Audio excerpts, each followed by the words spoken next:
With the conclusion of the 2025 World Superbike Championship, it is indeed the best time to rank the riders that had participated during this campaign. One thing to note is that I will only be ranking those who participated in at least 6 rounds, meaning half of the entire season that consisted of 12 rounds. Mere replacement or wildcard riders will not be included in this ranking. With that out of the way, let's get straight into it. Before my Malaysian viewers go ballistic in the comment section, yes, I am well aware of the fact that Zhahuan was a rookie and was riding essentially a moped, but statistics never lie. With a total point of just 1, achieved when he crossed the finish line in P15 in race 1 of the French round, the Petronas MIE Racing Honda team rider placed himself 26th in the final standings with a best grid position of 19. Zhahuan during the entire season just simply failed to extract the most out of the satellite fireblade he was given. The 30-year-old from Selangor was even classified as did not qualify in the Super Pole session of the first round in Australia due to him failing to set a valid qualifying lap time, thus was not permitted to take part in the race. He was a whopping 2.6 seconds off the next slowest rider, his teammate Taron McKenzie, and no, I'm not saying that Zhahuan is a bad rider as he was the 2022 Asia Superbike 1000 champion, so he did deserve a shot at the world stage. But at some point, someone will have to fill in the bottom spot one day. What can I say about Tito, a pay rider since his Grand Prix days? While he was indeed the 2014 Moto2 champion, the fact that he achieved it in his 4th season in the class just tells the story. Once he was promoted to ride the big horses, he was nowhere near the top 10. The leg injury that he sustained during the British Grand Prix weekend in 2018 also contributes to his decline, as he never reached the same level after that 7 years on. He started 2025 as Yamaha Moto X Racing WorldSBK team rider, reaching a best grid position of 18th and a best finish position of 14th in race 1 of the Dutch round, but the multiple bad results that followed saw him departing from the team on mutual terms, and after missing the Emilia-Romagna round, he returned on the grid, now being teammates with Zaidi, filling the vacated seat of McKenzie, who moved to replace Scott Redding at the MGM Bonnefoy Racing.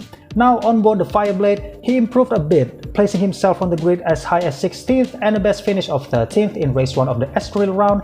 As of now, his future on the grid is still not clear, but I won't be surprised if the MIE Honda squad retain him, as they might be in need of additional funding. With a grand total of 9 points, the 36-year-old from Barcelona puts himself 23rd in the final standings. Ruben actually started 2025 in the World Supersport 600 class, but once Rabat and Moto X Racing went their separate ways, it was Ruben who got the call to fill in the seat, and once he did, good results were still pretty much difficult to get. During his ride in the last 7 rounds with the team, the Rimini boys' best grid position was just 17th and a best finish of 12th in race 1 of the French round. With 10 points added to the 30-year-old's career points tally and a placement of 22nd in the championship, there's nothing more to add, as the team itself is a second satellite team of Yamaha, thus struggling a lot on the operational side, resulting in difficulties to extract the most out of its riders. Still nothing confirmed on Ruben's future on the grid as of the making of this video. Bearing the Sofoglou name is never an easy task, and having the status of a rookie doesn't help alleviate the burden at all. But given that, Bahatin still managed to show flashes of high-quality performance here and there. The 22-year-old from Adapazarı qualified as high as 15th during the Hungarian round and was promoted to 14th in race 2, and finished as high as 10th in race 1 of the French round. He was even involved in multiple wheel-to-wheel battle against his fellow rookie who rode a satellite Ducati, Ryan Vickers, despite riding the Moto X Racing Yamaha bike that saw both Rabat and Rinaldi struggle a lot. He placed himself 21st in the final classification with 26 points, just 19 abreast from Vickers, directly above him. The future is bright for Turkey in WorldSBK.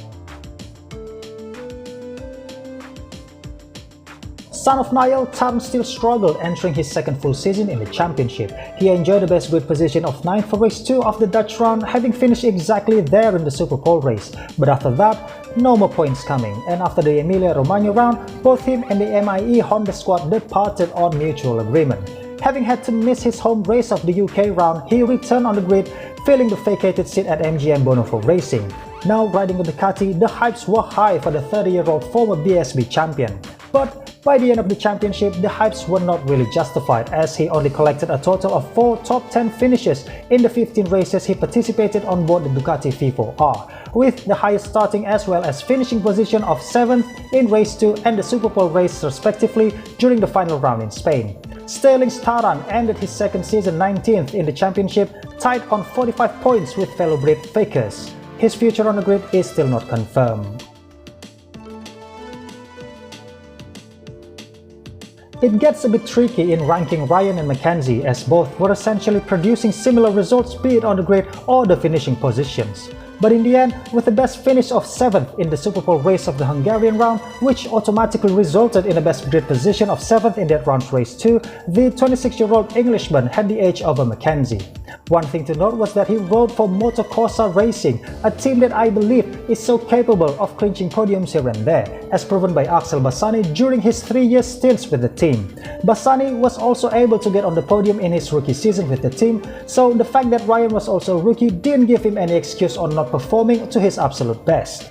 During the penultimate weekend of the adversarial round, it was announced that Ryan and Motorsport Racing would end the partnership, as it was a 1+1 deal, with the remaining 1 year being on the team's side to whether continue or not. He ended his first campaign 20th with 45 points on the board. With no competitive seats left available for 2026, Ryan will return to BSB with Honda. I was so ecstatic at the beginning of the season, knowing that Scott would again ride the Panigale FIFO R, and the first round really delivered for the 32-year-old former BSB champion with the best finish of 4th in both the Superpole race as well as race 2. But in a very bizarre turnaround, Scott never reached the same level of performance again, as he only achieved 2 6th places, one in the Superpole race of the Dutch round and the other being in race 1 of the UK round.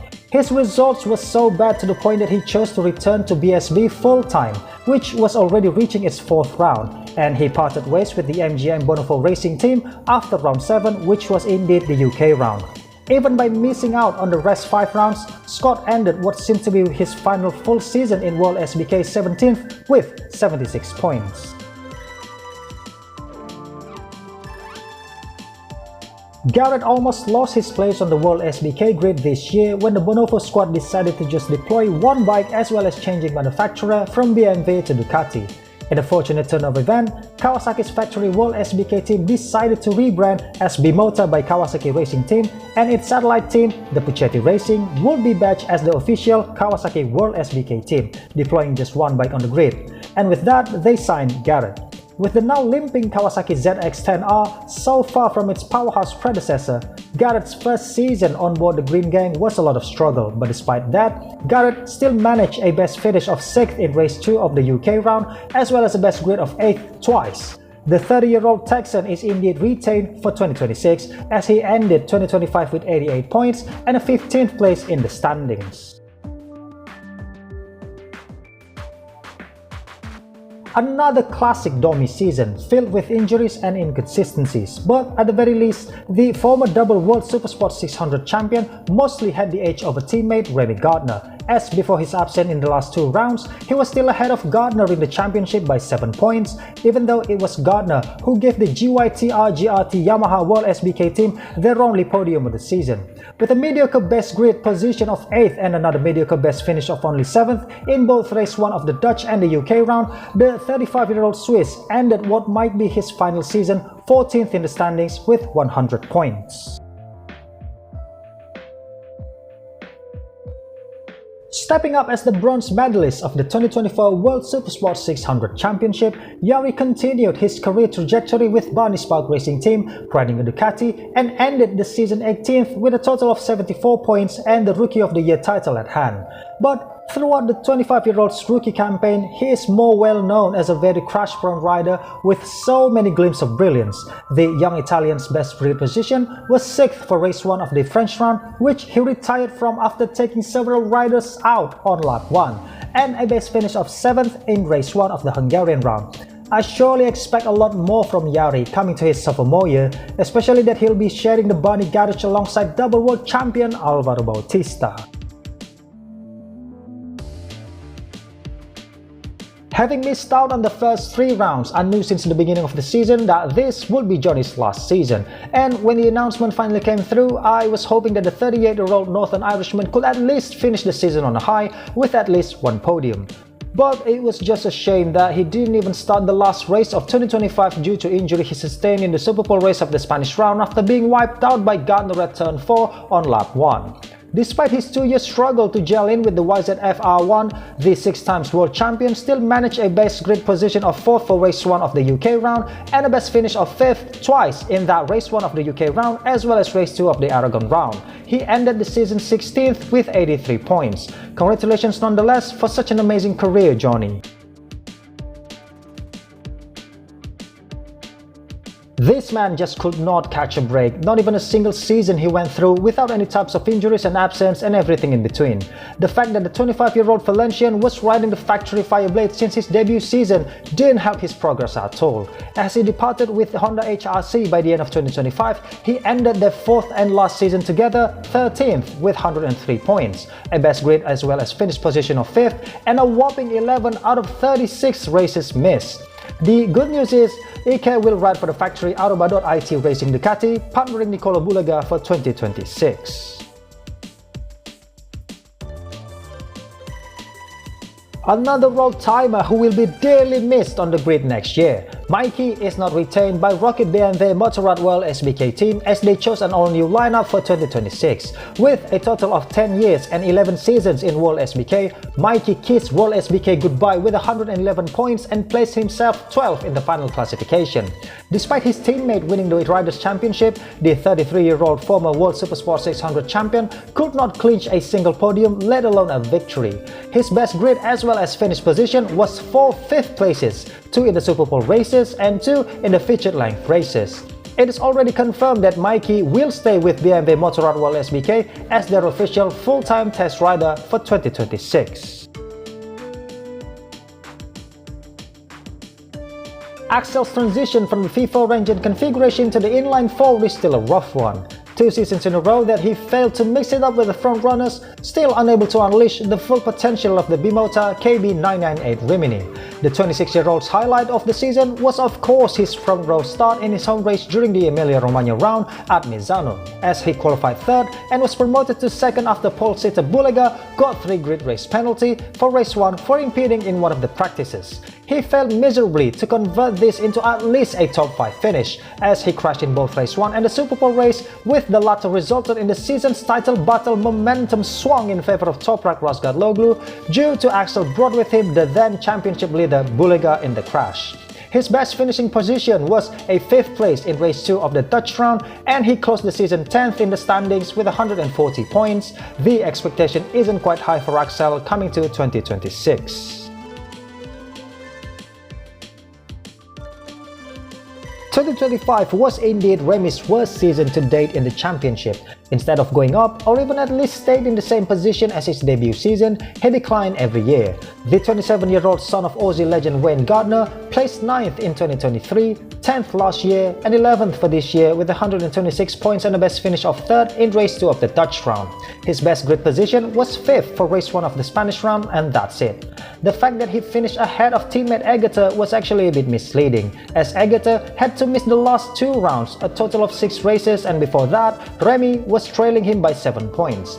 In the end, he was indeed consistent enough to place the bike inside the top 10 to earn his rank this high on my list, especially that again, he was able to stand on the rostrum even though just once. This consistency earned him an extension from the GRT Yamaha squad until the end of 2027. Just like Gardner before, the fact that Shafi finished 7th by the final standings is a bit misleading. He collected a total of 185 points, but he was just 1 point ahead of Sam Lowe's, who had to miss the last 2 rounds due to a chest injury. Before that, Shafi trailed Lowe's by a whopping 49 points. The 28-year-old Catalan's best finishing result was 4th in the Super Bowl race of the last round in Spain, making it his best starting position as well for race 2. As the podium drought for Honda HRC continues, they decided an all-new lineup for 2026, leaving Shafi without a clear future until it was announced that he will be the one replacing the retiring Johnny Ray at Patamax's Yamaha, a feat that is truly worth looking forward to. Being a rookie at the age of 35 last year, Iannone displayed a performance as if he never left motorsport for a whopping 4 years due to his doping ban in early 2020, clinching 1 victory, 2 third places for the main race, and 2 other Super Bowl podiums. The hype was pretty high for the maniac coming to 2025, but nothing could be further from the truth. He flopped badly this season, despite some glimpse of blazing speed, and at times was the closest Ducati rider to Bulega in terms of pure pace. Similar to Redding in the previous section, Iannone only shone in the first round at Phillip Island, clinching his entire season's best result of second place in the Superpole race, resulting in a best grid position of second in race 2, which he translated into a P3. He never stood again on the podium all the way until the last round Superpole race, where he finished another third. A season filled with injuries, Iannone closed it with 166 points, placing 9th in the championship, with still an unclear future on the grid as he parted ways with Team Pata Go 11. For a rider as inconsistent as Alex, in terms of staying on the bike to be precise, 2025 had been a solid one for the 35-year-old Englishman. The 2013 BSB champion scored a total of 4 podiums, with it scoring his best finish as well as grid position of second in the Superpole race and race 2 of the Emilia-Romagna round respectively. But of course, the highlight of his NB Motor's first comeback season after 25 years was the triple visit to the rostrum during the French round at Magny-Cours. It was magical to say the least, as I thought he would surely crash again in either the SP race or race 2, but he didn't, and they concluded the weekend with triple P3s at hand. 2026 may seem bright for both parties as Alex finished 2025 6th in the standings with 218 points. Similar to his twin brother Alex, Sam is just as crash prone, and despite many brilliant moments, his crash tally kept adding up. For a 35-year-old sophomore in the WorldSBK class, it was actually a lot of improvement for the 2013 World Supersport 600 champion. Less crash than his rookie year, and of course plenty of front row starts, peaking at the pole position in the Dutch round. Second place would be his best finish position as he achieved it twice, and both in the Superpole race of the Dutch round and the Hungarian round, with the latter being such a special one knowing that it was the championship's 1000th race. It was unfortunate that the Elf Mark VDS Racing Team rider had to miss the last 2 rounds due to a chest injury that worsened as the week progressed, but despite that, he did actually qualify on the front row for the last round at Jerez. That's just how good Sam is at Jerez. He held 15 points ahead of his twin before the last 2 rounds, sitting 6th, but by the end of the championship, with 184 points, he sits 8th. And if he can stay on the bike regularly, he will be indeed one to watch for 2026. From here on out, the list is going the exact same as the championship standings, so I'm not going to hold you if you want to leave now. To start with Danilo, it hurts a bit, knowing that he had to also miss the last 2 rounds while still fighting for P3 in the championship due to a hand injury sustained in a silly gym accident as stated by the 35-year-old Italian himself. With a total of 7 podiums, all being 3rd places, and a best grid position of 3rd as well, the 2011 Superstock 1000 runner-up held off a 30 points advantage over Andrea Locatelli in 4th, coming to the penultimate round in Estoril. By the end of the championship, the Bunny Spark Racing Team Spearhead sits 5th with a total points of 284. 2026 might be a rough season for Danilo as he switches to Rocket BMW Motorrad WorldSBK team, replacing the MotoGP-bound Toprak Razgatoglu. Coming to his 5th season in the class, the 2020 World Supersport 600 champion was honestly still under-delivering. His peak highlight was his victory in race 2 of the Dutch round, a first win after a whopping 4.5 seasons in the class, and surely Loka can't fully put the blame on the bike, as we saw his teammate from 2021 to 2023, Toprak Razgatoglu, not just winning races but a championship too. His highest grid position was 3rd, achieved twice, and other than that, it was a massive fluctuation in results for the 29-year-old Italian. Some weekends he was able to be consistently inside the top 5, some of the weekends he was only 7th at best. He did bring the battle for P3 in the championship until the very last race, but Loka ultimately had to satisfy with another 4th, bagging 310 points, 27 aback from that bronze medal. If both Pata Maxxis Yamaha and Loka stay in this current state, 2026 will not be easy for them. It is still unbelievable that Alvaro finished 2025 without a single victory, while teammate Bulega was fighting for a championship. The 41-year-old Spaniard is still heavily impacted from the weight ratio regulation implemented in 2024. The former double WorldSBK champion only bagged a best result of 2nd 4 times and a best grid position of 2nd as well in the Superpole race of the Spanish round. As Aruba.it Racing Ducati decided to sign Lecuona, Alvaro was left without a seat for 2026 until just a day later it was announced that Alvaro would replace Petrucci at Barney Spark Racing Team. With his future on the grid already safe and secure, Alvaro finished 2025 as the bronze medalist with 337 points.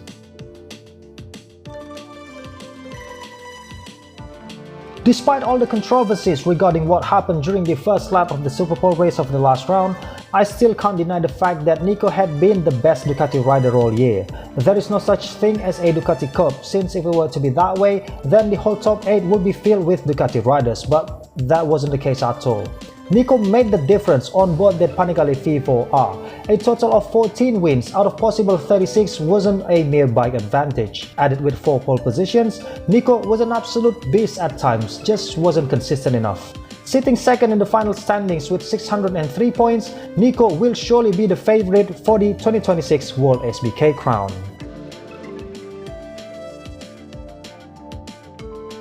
No surprise at all for the one filling the #1 spot, it is of course Toprak Razgatlıoğlu. What more can I add? A repeat of 13 consecutive wins, matching his own record he set in 2024, totaling in 21 wins, a whopping 31 podiums out of possible 36, and 7 pole positions out of possible 12. The 29-year-old from Alanya was the undisputed World SBK King of 2025. Despite all the nerve his bike received all year, as BMW were no longer eligible to use the concession chassis as they did in 2024. BMW surely have lost a generational talent, as Toprak is confirmed to be racing in MotoGP for 2026, making this season as possibly his last season in the championship, especially if his career in MotoGP flourished. With a total of 616 points, 13 clear of Bulega in second, Toprak kissed World SBK goodbye as a triple world champion. Make sure to leave your rankings in the comments down below, might as well hit the like and subscribe button, and until we meet again!